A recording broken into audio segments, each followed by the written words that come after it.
வணக்கம். இந்திய நிதி செய்திகள் 26 ஜூலை மாலை 6 மணி செய்தி அலைவரிசைக்கு வரவேற்கிறோம். இந்த செய்தி அலைவரிசையை உங்களுக்கு வழங்குவது ட்ரெஷர். இந்திய மற்றும் உலக சந்தைகளின் தாஜா செய்திகளுக்காக எங்களுடன் இருங்கள். சென்செக்ஸ் 76,059.77 332 PTS 0.43 விழுக்காடு குறைந்தது. அதிக லாபம்.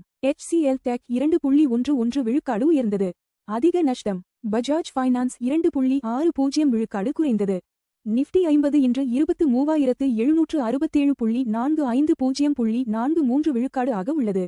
-0.43 விழுக்காடு குறைந்தது. NSE இன் முன்னணி 50 நிறுவனங்களை கண்காணிக்கிறது. சென்செக்ஸ் நிஃப்டி 0.43 விழுக்காடு சரிந்ததால் இந்திய பங்குச்சந்தைகள் வீழ்ச்சியுடன் முடிவடைந்தன. PSE சென்செக்ஸ் 0.43 விழுக்காடு சரிந்து 76,059.77 புள்ளிகளிலும்.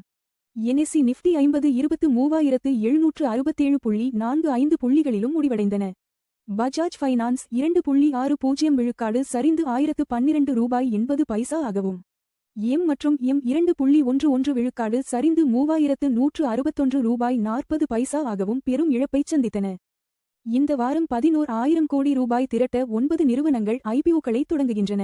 மணிப்பால் ஹாஸ்பிடல்ஸ் மற்றும் ஜூனிபர் கிரீன் எனர்ஜி உட்பட 9 IPOகளுடன் இந்தியாவின் முதன்மை சந்தை இந்த வாரம் பரபரப்பாக இயங்க உள்ளது. இந்த பொது பங்கீடுகள் மூலம் முதலீட்டாளர்களிடமிருந்து மொத்தம் 11,000 கோடிக்கு மேல் திரட்ட இலக்கு நிர்ணயிக்கப்பட்டுள்ளது. டாப் -10 நிறுவனங்களில் 9 நிறுவனங்கள் 2.74 லட்சம் கோடி சந்தை மதிப்பை இழந்தன. கடந்த வாரம் இந்திய பங்குச்சந்தைகளுக்கு சவாலாக இருந்த நிலையில் டாப் -10 மதிப்புமிக்க நிறுவனங்களில் 9 நிறுவனங்களின் சந்தை மதிப்பு 2.74 லட்சம் கோடி சரிந்தது. இதில் HDFC வங்கி அதிகபட்ச இழப்பைச் சந்தித்தது. அதன் பங்குகள் 0.60 விழுக்காடு சரிந்து ரூ.742.80 ஆக முடிவடைந்தது. ஓமன் பேச்சுவார்த்தை நடத்துவதால் ஈரான் மீதான தாக்குதல்களை அமெரிக்கா நிறுத்தியுள்ளது. ஹார்முஸ் போக்குவரத்து ஒப்பந்தத்திற்காக ஓமன் பேச்சுவார்த்தை நடத்தி வரும் நிலையில் ஈரான் மீதான இராணுவ தாக்குதல்களை அமெரிக்கா தொடர்ந்து 2வது இரவாக நிறுத்தியுள்ளது. ஓமன் பேச்சுவார்த்தை நடத்துவதால் ஈரான் மீதான தாக்குதல்களை அமெரிக்கா நிறுத்தியுள்ளது. இதற்கு முன்னதாக அமெரிக்க இராணுவம் இப்பகுதியில் தொடர்ந்து 13 இரவுகள் தாக்குதல்களை நடத்தியிருந்தது குறிப்பிடத்தக்கது. அமெரிக்காவிற்கான இந்தியாவின் 45 விழுக்காடு ஏற்றுமதிக்கு புதிய வரியிலிருந்து விலக்கு. அமெரிக்காவிற்கான இந்திய ஏற்றுமதியில் 45% புதிய 10% வரியிலிருந்து விலக்கு பெற்றுள்ளதாக வர்த்தக மற்றும் தொழில்துறை அமைச்சகம் அறிவித்துள்ளது. இதர ஏற்றுமதி துறைகளை மேம்படுத்த ஜவுளி சார்ந்த சிறப்பு வழிமுறை குறித்து தற்போது விவாதிக்கப்பட்டு வருகிறது. $500 மில்லியன் IPOவிற்காக கோல்ட்மேன் சாக்ஸ், நோமுரா, ஆக்சிஸ் நிறுவனங்களை கார்லைல் நியமித்தது.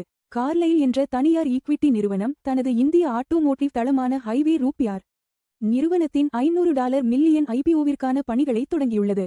இந்த பொது பங்கீட்டை நிர்வகிக்க கோல்ட்மேன் சாக்ஸ், நோமுரா மற்றும் ஆக்சிஸ் கேபிட்டல் ஆகிய நிறுவனங்கள் நியமிக்கப்பட்டுள்ளன. லோதா டெவலப்பர்ஸ் 4,100 கோடி ரூபாய் லாபத்தை எட்ட 20 விழுக்காடு வளர்ச்சி இலக்கு வைத்துள்ளது. லோதா டெவலப்பர்ஸ் நிறுவனம் 2027 நிதியாண்டில் தனது நிகர லாபத்தை 20% உயர்த்தி 4,100 கோடியாக எட்ட இலக்கு நிர்ணயித்துள்ளது. ஏப்ரல் ஜூன் காலாண்டில் நிறுவனத்தின் லாபம் கடந்த ஆண்டின் 675 கோடியுடன் ஒப்பிடுகையில் இரட்டிப்பாகி 1,373 கோடியாக அதிகரித்துள்ளது. தங்கம் ஒரு ட்ராய் அவுன்ஸ் $4,070.80 ஆகவும் வெள்ளி $58.91 ஆகவும் நிலை பெற்றது. உலகளாவிய கமாடிட்டி சந்தையில் தங்கத்தின் விலை மாற்றமின்றி ஒரு ட்ராய் அவுன்ஸ் $4,070.80 ஆக நிலை பெற்றது. வெள்ளியின் விலையும் மாற்றமின்றி ஒரு ட்ராய் அவுன்ஸ் $58.91 ஆக முடிவடைந்தது. புவிசார் அரசியல் பதற்றம் தணிந்ததால் கச்சா எண்ணெய் ஒரு பேரல் $89.31 ஆக நிலை பெற்றது. மத்திய கிழக்கில் புவிசார் அரசியல் பதற்றங்கள் தற்காலிகமாக தணிந்ததால் உலகளாவிய கச்சா எண்ணெய் விலை ஒரு பேரல் $89.31 ஆக மாற்றமின்றி நிலை பெற்றது. இதற்கு முன்னதாக ஜூலை 23 அன்று கச்சா எண்ணெய் விலை ஒரு பேரல் $92.19 ஆக உயர்ந்திருந்தது. ஜூலையில் இந்தியாவின் தனியார் துறை வளர்ச்சி 4 ஆண்டுகளில் இல்லாத அளவுக்கு குறைந்தது. HSBC ஃபிளாஷ் இந்தியா PMI தரவுகளின்படி ஜூலை மாதத்தில் இந்தியாவின் தனியார் துறை வளர்ச்சி கடந்த 4 ஆண்டுகளில் இல்லாத அளவுக்கு குறைந்துள்ளது. சேவைத் துறையில் ஏற்பட்ட மந்தநிலையே இந்த சரிவுக்கு முக்கிய காரணமாகும். FD வட்டி விகிதங்கள் ரூபாய் 3 கோடிக்கு கீழ். கோட்டக் மஹிந்திரா பேங்க் 7.30 விழுக்காடு. பேங்க் ஆஃப் பரோடா 7.15 விழுக்காடு. பஞ்சாப் நேஷனல் பேங்க் 7.10 விழுக்காடு. HDFC பேங்க் 6.60 விழுக்காடு. தங்கம் $4,070.80 ஒரு ட்ராய் அவுன்ஸுக்கு. தோராயமாக சமம் 1,26,374 ரூபாய் ஒரு 10 கிராம். தங்கம் விலை உயர்ந்தது. முந்தைய முடிவு $4,070 இலிருந்து. தங்கம் விலைகள் உலக தேவை, டாலர் வலிமை மற்றும் பணவீக்க எதிர்பார்ப்புகளை பிரதிபலிக்கின்றன. வெள்ளி $58.91 ஒரு ட்ராய் அவுன்ஸுக்கு. தோராயமாக சமம் 1,829 ரூபாய் ஒரு 10 கிராம். வெள்ளி விலை உயர்ந்தது. முந்தைய முடிவு $58.91 இலிருந்து. வெள்ளி விலைகள் தொழில்துறை தேவை, சூரிய ஆற்றல் மற்றும் மத்திய வங்கி கொள்கைகளுடன் தொடர்புடையவை. WTI கச்சா எண்ணெய் $89.31 ஒரு பேரலுக்கு வர்த்தகமாகிறது. எண்ணெய் விலை உயர்ந்தது. முந்தைய முடிவு $89.31 இலிருந்து. கச்சா எண்ணெய் விலைகள் இந்தியாவின் எரிபொருள் செலவு மற்றும் பணவீக்கத்தை கணிசமாக பாதிக்கின்றன. $96.56.33 விழுக்காடில் இந்திய ரூபாயுடன் வர்த்தகமாகிறது. 33 பைசா விழுக்காடு வலுவானது.